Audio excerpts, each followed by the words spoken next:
đâu, vẫn còn 4 cái. 2001 của mình ông kia chỉ 3 đảo thôi.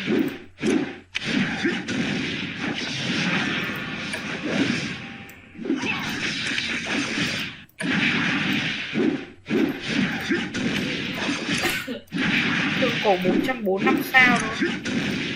Thượng cổ.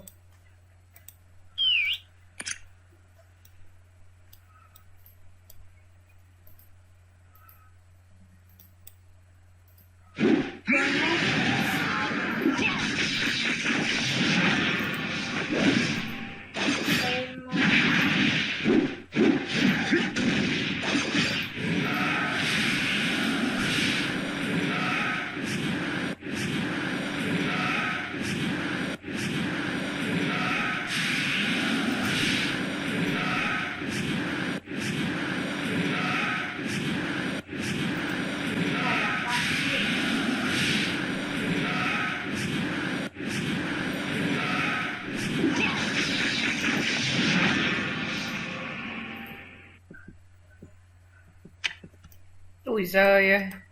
Đây.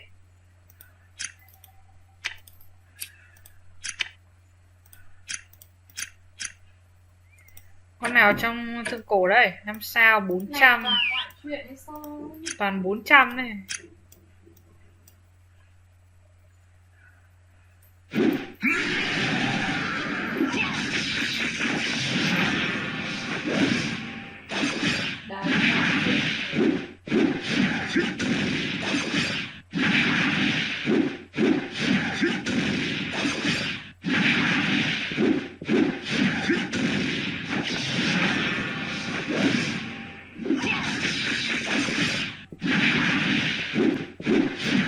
An Bạch online.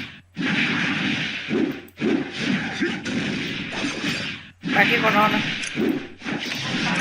Y phục vẫn đang ngon. Thì An Bạch à?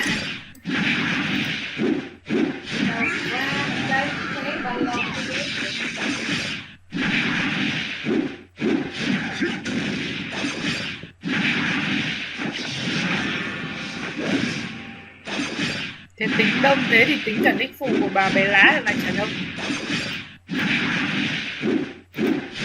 Hay nó đang tính số lượng người online, thế nên lực chiến xe vào đấy ít, cũng tính thấp xuống vì mấy đứa nick phụ bà ấy.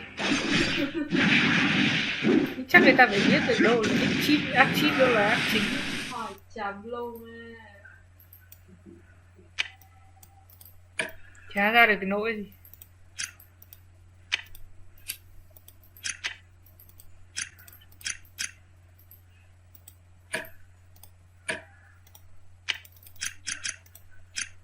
Chán rồi. Mình thì chán rồi. Có bao giờ vui